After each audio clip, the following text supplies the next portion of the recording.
జై భారత్ అయోధ్యరాజు ఛానల్ తోటి భారతీయులందరికీ నమస్కారం. ఈనాడు అనేక మంది భారతదేశంలో కుల సంఘాలు, మత సంఘాలు, రకరకాలైన హేతువాదులు అని, అంబేద్కరిస్టులు అని, ఇంకా ఇలా రకరకాల కుల సంఘాలు, బీసీ సంఘాలు, ఓసీ సంఘాలు, ఈ సంఘాలుగా ఏర్పడి ఎక్కడికక్కడ ప్రతి ఒక్కరు రాజ్యాంగం మాకు ఆ హక్కులు కల్పించింది, మాకు ఈ హక్కులు కల్పించిందని చెబుతూ రాజ్యాంగాన్ని తనకు అనుకూలంగా మాట్లాడేసుకోవటం, అందులో ఏముందో అనేది వీళ్ళకి అవసరం మాట్లాడేసుకోవటం. ఈ దేశంలో మేధావులు 290 మంది, 94 మంది, 98 మందో, అందులో దగ్గర 25 మంది దాకా మహిళామూర్తులు. ఇంత భారీ కమిటీ ఏర్పడి బిఎన్ రావు గారు అనేటువంటి ఒక మేధావి ప్రపంచమంతా తిరిగి ప్రజలకి ఏదైతే ఉంటుందో, ప్రజలకు ఏదైతే శ్రేయస్కరంగా ఉంటుందో అనేది, ఏ దేశంలో ఏ చట్టం వల్ల ప్రజలకి న్యాయం జరుగుతుందో ఇవన్నిటిని కూడా క్రోడీకరించుకుని ఒక ముసాయిదా తయారు చేసుకుని వారు చేసినటువంటి రాజ్యాంగం, దాన్ని ఈ 290 మంది రాజ్యాంగ కమిటీ ఏదైతే ఉన్నదో దానికి బాబు రాజేంద్ర ప్రసాద్ గారు దానికి రాజ్యాంగ కమిటీ చైర్మన్గా వారు వ్యవహరించి ఒక్కొక్క కమిటీ ఒక్కొక్క పద్ధతిలో ఒక్కొక్క వీటిలన్నిటిని కూడా కమిటీలు, ఉప కమిటీలు వేసి ఒక్కొక్క కమిటీకి 13 కమిటీల్లో ఎన్నో కమిటీలు వేసి ఒక్కొక్క కమిటీకి ఒక్కొక్క చైర్మన్ చేసి అందులో బాబాసాహెబ్ అంబేద్కర్జీకి రాజ్యాంగ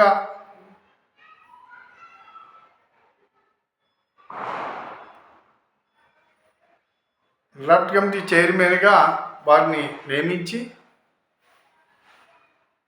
ఇలాగా అందరూ ఎవరి పాత్ర వాళ్ళ పోషించి దీని గురించి పెద్ద డిస్కషన్ చేసి ఈ దేశానికి ఒక రాజ్యాంగాన్ని తయారు చేసి మన యొక్క రాజ్యాంగంతో మనం పాలించుకునేలాగా రాజ్యాంగాన్ని 1950లో రాజ్యాంగ అవతరణగా నిర్ణయించి మన పరిపాలన సాగించడం జరుగుతూ వస్తుంది. ఇందులో అనేక మంది ఈ యొక్క బ్రిటిష్ పాలనలో నలిగిపోయి అనేక మంది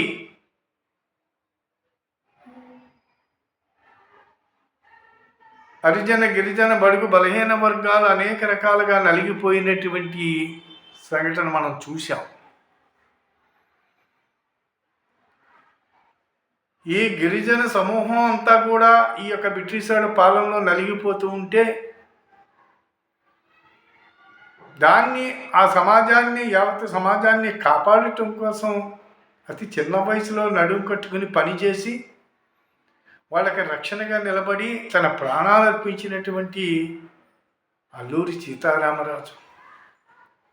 ఇలాగా అనేక మంది ఈ యొక్క బ్రిటిష్ వాళ్ళు చేసినటువంటి దుర్మార్గాలు, వాళ్ళు చేసినటువంటి ఈ సమాజాన్ని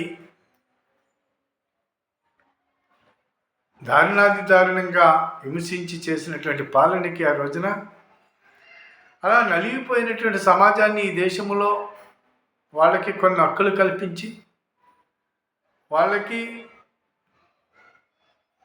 చట్టంలో ప్రత్యేకతను కల్పించి వాళ్ళని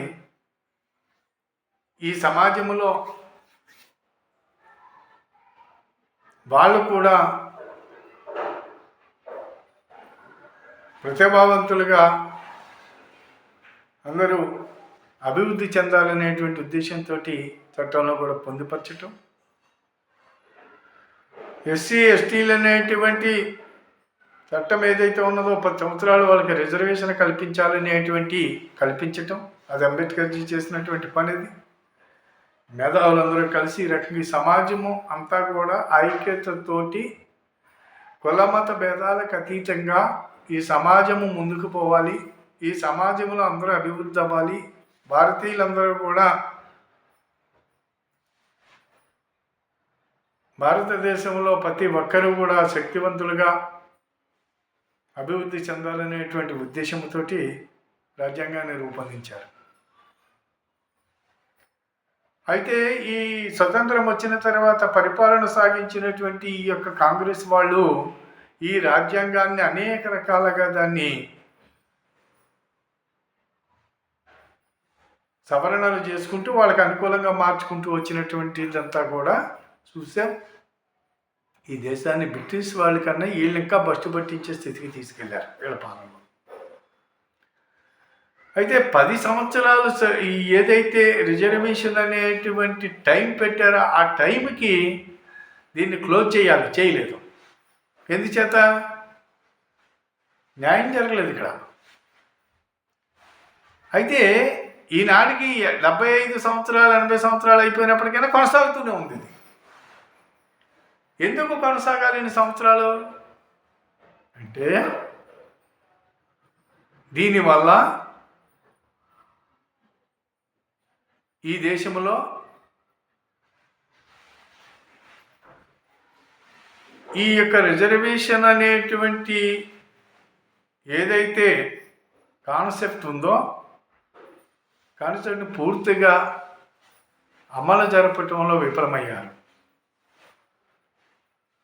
ఎలాగా? ఒక ఇంట్లో ఒక ఉద్యోగం వచ్చింది, రిజర్వేషన్ క్లోజ్ చేసేయాలి, వాడికి పక్కోడికి ఇవ్వాలి. అలా ఇచ్చుకుంటూ వచ్చినప్పుడు మాత్రమే ఇది జరుగుతుంది. కానీ ఒకే ఇంట్లో ఎంతమంది ఉంటే అంతమంది ఈ యొక్క రిజర్వేషన్ ఫలాలను అందుకుని ప్రభుత్వ జాబులు అనుభవిస్తున్నారు. మిగతా వాళ్ళందరూ కూడా నష్టపోతున్నారు. ఇది ప్రభుత్వం చేసినటువంటి తప్పు. 100 సంవత్సరాలు ఉన్నా దీనికి ఈ మిగతా వాళ్ళకి జరగదు. అక్కడ ఎప్పుడైతే యొక్క ఇన్స్టాల్మెంట్ కింద జరిగిందో అప్పుడు మాత్రమే ఇది అందరికీ న్యాయం జరుగుతుంది. అంతే. కాబట్టి సరే అనుభవించారు 70 సంవత్సరాలని ఇంకోటైనా. దీని గురించి అగ్రవర్ణాలు ఈ రిజర్వేషన్ లేనటువంటి జనరల్ వాళ్ళు ఎవరు కూడా దీన్ని వ్యతిరేకించలేదు. పాపం, ఇన్ని సంవత్సరాలు మీరు ఎందుకు ఉంచుతున్నారు, ఇది ఎందుకు ఉంచాలి, దీనివల్ల మామూలుగా మాకేంటి అనేటువంటిది జనరల్ వాళ్ళు ఎవరు కూడా వ్యతిరేకించకపోవటం వీళ్ళక గొప్ప మనస్తత్వానికి ధన్యవాదాలు చెప్పవలసిన అవసరం ఉంది. కానీ అలా లేదు.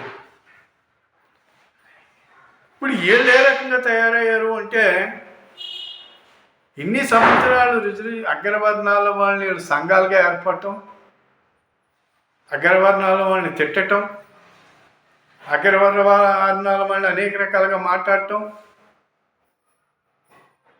ఈ యొక్క కుల సంఘాలుగా ఏర్పడి కులాల్ని ఈ కులములు ఎక్కడికక్కడ మామూలుగా ఉన్నటువంటి ఎక్కడ చూసినా ఏ గ్రామాల్లో ఎక్కడికక్కడ మామూలుగా ఒకరికొకరు అన్యోన్యంగా ఉన్నటువంటి పద్ధతుల నుంచి వేరు చేసి ఇందులో కొంతమంది పని పాట సోమరిపోతుల్లాగా తయారయ్యి వీళ్ళు రోడ్లకి సమాజాన్ని ఏయో మాటలు చెప్పి మనకు అయ్యి ఉన్నాయని చెప్పి లేనిపోని అన్నీ చెప్పి సమాజాన్ని వాళ్ళ వెనకాల తిప్పుకుంటూ మేము నాయకులు అని చెప్పి కొంతమంది ఎవరి వాళ్ళకు సమాజంలో కొంతమంది మూకులు మేము వాళ్ళ నాయకులుగా తయారవుతూ కోట్ల రూపాయలు సంపాదించుకుంటున్నటువంటి ఈ సంఘాల కుల సంఘాల నాయకులు. మరి కులాల వల్ల ఈ రిజర్వేషన్ వల్ల ఇందులో నోరున్నటువంటి వాళ్ళు అమాయక మాటలు చెప్పి మామూలుగా వీళ్ళందరినీ మోసం చేసి వీళ్ళు నాయకులుగా తయారై కోట్లు సంపాదిస్తున్నారు. వీళ్ళు రిజర్వేషన్ ఒకే కుటుంబంలో అనుభవిస్తూ అందరూ వాళ్ళు మిగతా వాళ్ళందరినీ కూడా చాలా చీప్గా, ఆ సమాజాన్ని చీప్గా చూస్తున్నారు. వీళ్ళు ఈ సమాజాన్ని పెంచి ఈ సమాజాన్ని ప్రేమగా చూసేది జనరల్ వాళ్ళే. ఈ సమాజంలో ఈ ఆఫీసర్ అయితే మిగతా వాళ్ళందరినీ కూడా మామూలు పురుగుల కింద చూస్తాడు. ఈ రకమైనటువంటి పరిస్థితులు ఈనాడు ఈ యొక్క సమాజంలో ఉన్నాయి. అంతే కాబట్టి ఫలాలు అనేది అందరికీ అందట్లేదు ఇక్కడ. కాబట్టి జనరల్ వాళ్ళు కూడా ఆలోచించవలసిన అవసరం ఉంది ఇక్కడ. ఇప్పుడు ఈ దేశాన్ని దోచుకుంటానికి వచ్చినటువంటి క్రిస్టియన్స్, ఈ దేశాన్ని దోచుకుంటానికి వచ్చినటువంటి ఇస్లాం, ఈ రెండు మతాలు ఏవైతే ఉన్నదో ఈ దేశంలో ఉన్నటువంటి సంపదనంతా దోచుకుని ఇక్కడ వాళ్ళని నానా ఇబ్బందులు పెట్టి ఇక్కడ ఉన్నటువంటి సమాజాన్ని దారుణంగా హింసించినటువంటి ఈ రెండు శక్తులు ఈ రోజున భారతదేశంలో ప్రబలుతూ ఉన్నాయి.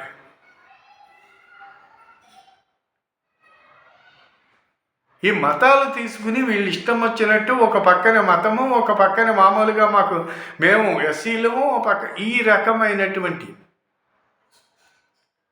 వీళ్ళకి నేర్పిందేంటి?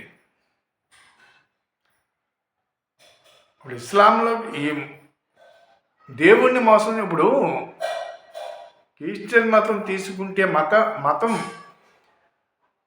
మతాలు మారితే కనుక రాజ్యాంగంలో ఉన్నటువంటి వాద ఎస్సీ ఎస్టీ వాద వర్తించదు అని చెప్పినప్పుడు ఈ రోజుని అది చేసినటువంటి అంబేద్కర్జీ అన్నాడు. ఆయన ఆ రాజ్యాంగానికి ఆయనే, ఆ డ్రాఫ్ట్కి ఆయనే అధిపతి.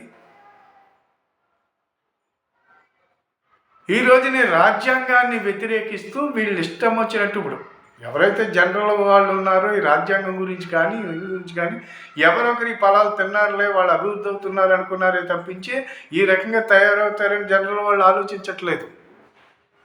ఆలోచించిన కారణంగా వీళ్ళు చేసేటువంటి రాజకీయాలు, పనికిమాలి రాజకీయాలు, ఏవైతే ఓటు రాజకీయాలు చేస్తున్నారో ఈ పాలకులు, అటువంటి రాజకీయాల కారణంగా ఈ రోజుని జనరల్ వాళ్ళు నాశనం అయిపోయారు. ఇక్కడ ఈ కుల సంఘాలుగా ఏర్పడి జనరల్ వాళ్ళని తిట్టడం, అగ్రవర్ణాలను తిట్టడం, బ్రాహ్మణులను తిట్టడం, అంబేద్కర్ వాళ్ళ వాదులు అంటాం, ఇలా రకరకాలుగా కృష్ణమాదిగ ఈ మధ్య తన ఇష్టం ఉన్నట్టు రెచ్చిపోతున్నాడు. తను క్రిస్టియన్ మతం తీసుకుని నేను కృష్ణమాదిగనని చెప్పేసి చెబుతాడు. నేను ఎలా బతికాను అనేది చెప్పుకోతున్నాడు. ఒక రోజున ఎలా బతికాడు అంటే, నేను కోడిపెంట ఎత్తాను, నేను ఇలా బతికా. కోడిపెంట ఎత్తటం నీకు ఇష్టం లేక కష్టపడటం అనేది మంచిది. కష్టపడటం కాదురా, మనం కులసంఘ నాయకుడిగా ఎదిగితే కోట్లు సంపాదించాలనేటువంటి ఒక కుతంత్ర ఆలోచనతోటి కులాన్ని రెచ్చగొట్టాడు. కులాన్ని రెచ్చగొట్టి తన పబ్బం గడుపుకున్నాడు, తన పదవులు అనిపిస్తున్నాడు. తను మామూలుగా ఈ సమాజం పేరు చెప్పి ఈనాడు పద్మశ్రీ అవార్డు కూడా పొందేశాడు. పొందినటువంటి కృష్ణమాదికి తిని ఇష్టం వచ్చినట్టు వెళ్తున్నాడు. మాట్లాడితే బేపనుడు అంటాడు, లేకపోతే మామూలుగా రాముడు అది అంటాడు, కృష్ణుడు ఇది అంటాడు, మా కులం అది అంటాడు, మా కులం ఇది అంటాడు. ఇష్టం అంటే యేసు ప్రభుని నమ్ముకున్న తర్వాత ఏం చెప్పింది బైబిల్ నీకు? నీతిగా బతకమని చెప్పిందా? నీతి తప్పి బతకమని చెప్పిందా? నువ్వు క్రైస్తవుడిగా ప్రాజెక్ట్ ఎందుకు చేసుకోవు? ఎందుకు ఆ బైబిల్ మోసం చేస్తున్నావు నువ్వు? ఇలాగ ప్రతి ఒక్కడు ఈ రకంగా మోసం చేస్తూ ఈ దేశానికి వ్యతిరేకంగా తయారవుతూ ఈ దేశం గురించి, ఈ రాజ్యాంగం గురించి, ఈ ప్రజాస్వామ్యం గురించి వీళ్ళు ఇష్టం వచ్చినట్టు వాగుతున్నారు అనేది వాగుడిని జనరల్ వాళ్ళు ఇప్పటికైనా గమనించుకోవాల్సిన అవసరం ఉంది. గమనించుకోకపోతే చాలా నష్టపోతాం. ఈ రోజున జనరల్లో ఉన్నటువంటి వాళ్ళు, పేదవాళ్ళు చాలామంది ఉద్యోగాలు లేక, చదువుల్లో ఏ రకమైన సహకారాలు లేక ఈ రోజుని మామూలుగా ఎంత నలిగిపోయి, ఎంత ఆర్థికంగా చితికిపోయి ఉన్నారు అనేది జనరల్ వాళ్ళు ఆలోచించుకోకపోతే, మన పరిస్థితి ఏంటి అనేది ఆలోచించుకోకపోతే, ఈ రిజర్వేషన్ వ్యవస్థను ఇలాగే కొనసాగిస్తే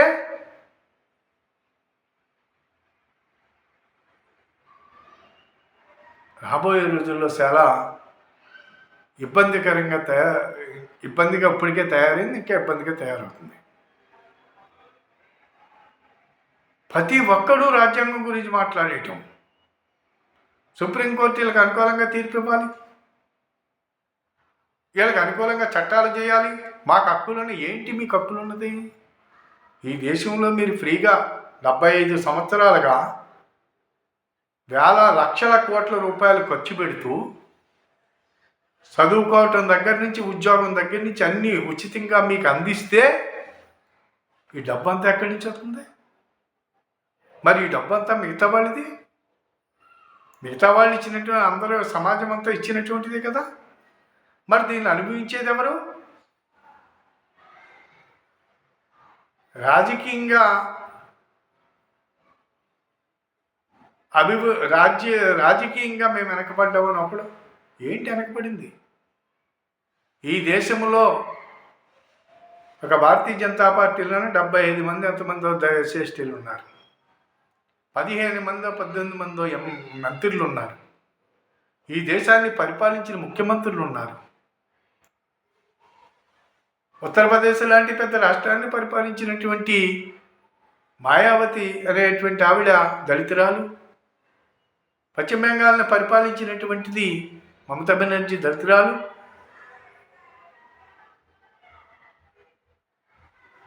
రాష్ట్రపతులుగా, హోంమంత్రిగా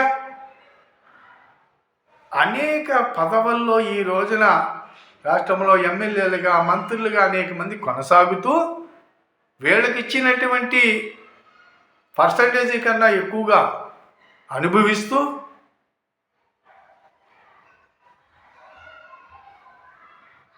ఏదైతే జనరల్ వాళ్ళు మాట్లాడుకోకుండా దీని గురించి వెళ్ళిపోతూ ఉంటే వీళ్ళ చేతకాని వాళ్ళుగా రకరకాలుగా వర్ణిస్తూ అంబేద్కర్ని అడ్డం పెట్టుకుని అంబేద్కర్జీని అంబేద్కర్ మాట్లాడని మాటలు వీళ్ళు మాట్లాడటం, అంబేద్కర్ రాజ్యాంగంలో లేనటువంటిది వీళ్ళు మాట్లాడటం, అంబేద్కర్ సంఘాలను ఏర్పడటం, అంబేద్కర్కి వ్యతిరేకంగా పనిచేయటం, అంబేద్కర్ని అవమానించటంగా మీకు అనిపించటం లేదా?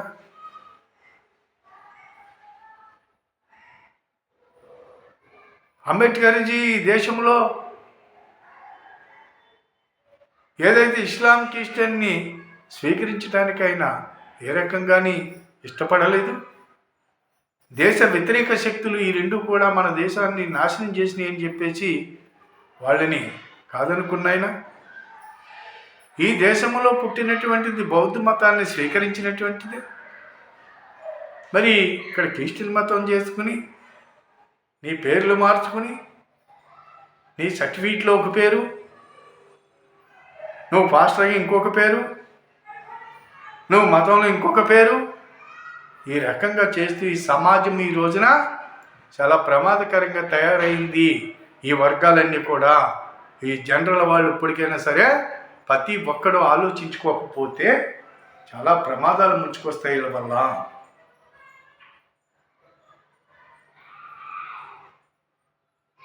ఈ రోజుని మతం హక్కు ఉంది, మతం తీసుకునే హక్కు ఉంది, మత ప్రచారం చేసే హక్కు లేదు.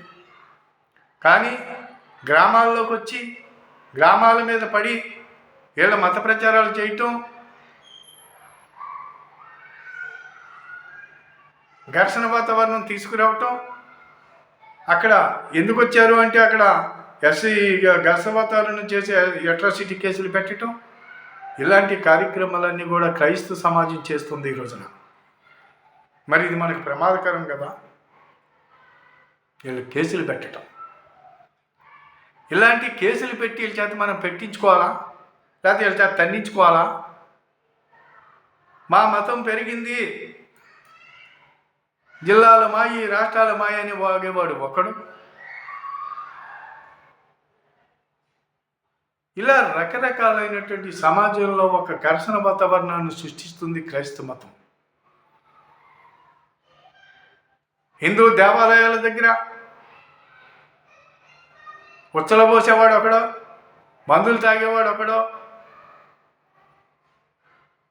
ఇలా రకరకాలుగా హిందూ దేవీ దేవాలయాల దగ్గర అపవిత్రం చేసేటువంటి వాళ్ళు చేయించేవాళ్ళు అందరూ కూడా ఈ క్రైస్తవ సమాజం నుంచి, ఇస్లాం సమాజం నుంచి పుట్టుకొస్తూ ఉన్నారు.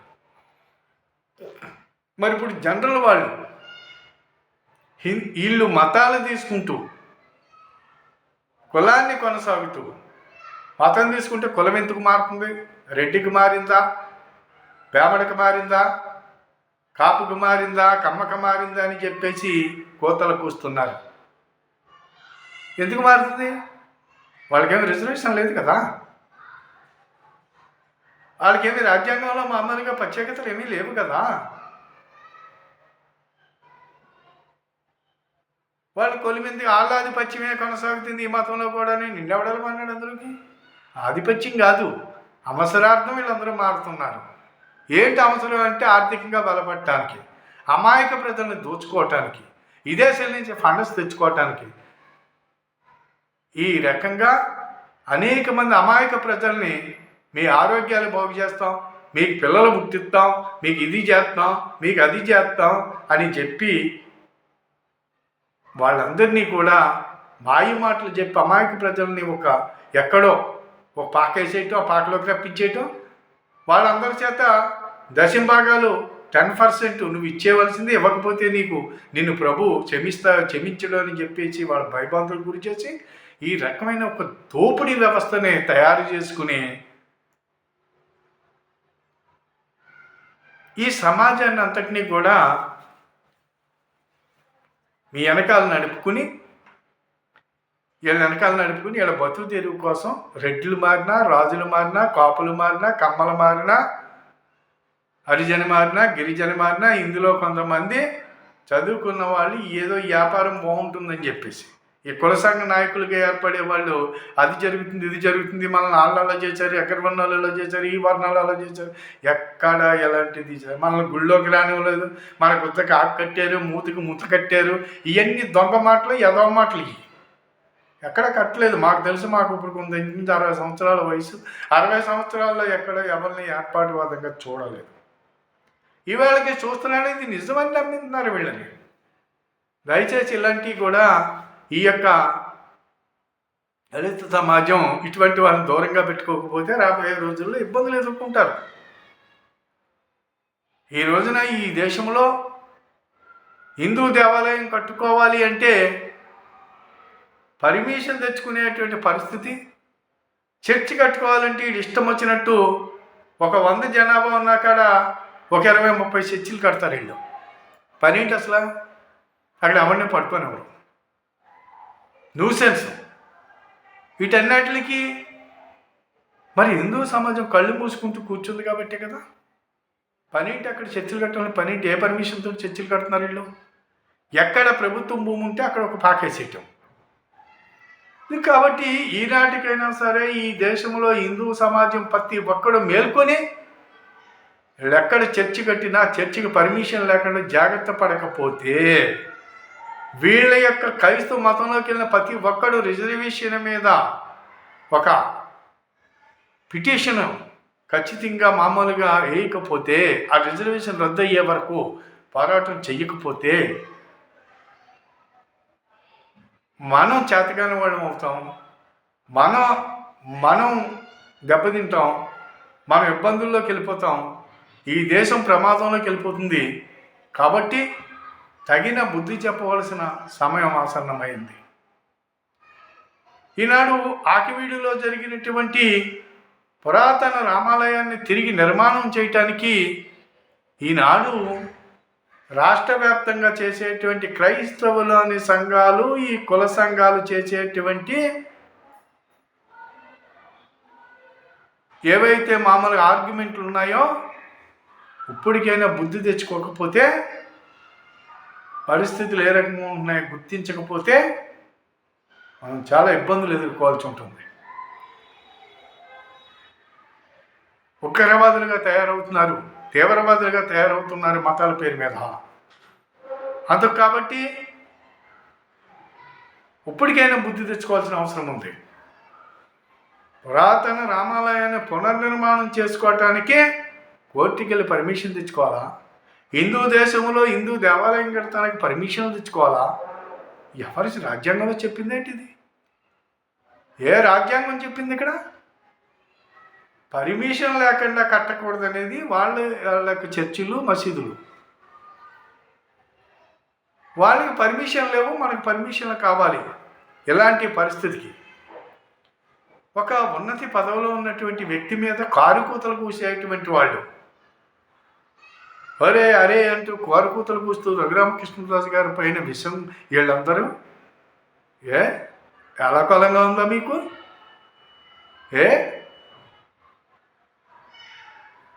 ఒళ్ళు దగ్గర పెట్టుకుని ఉండవలసిన అవసరం ఉంది. యావత్ హిందూ సమాజం రఘురామకృష్ణరాజు గారు వెనకాల నిలబడుతుంది. ఇక్కడ హిందువులు చేతకాని వాళ్ళగా చూస్తే మీ కొరివి మీరే కోరుకున్నట్టు ఉంటుంది.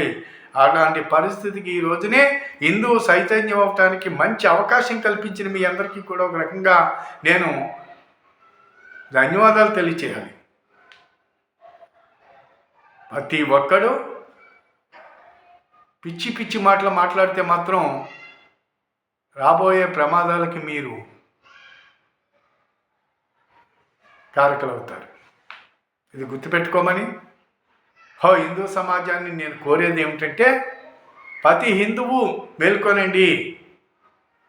ఈనాడు ఆంధ్రప్రదేశ్లో చంద్రబాబు నాయుడు ఈ రాష్ట్ర ముఖ్యమంత్రి వాళ్ళకి జీతాలు ఇచ్చి ఈ రోజున 100 కోట్ల రూపాయలు జీతాలు ఇచ్చి ఈ యొక్క మత ప్రచారాన్ని ప్రోత్సహిస్తున్నాడు.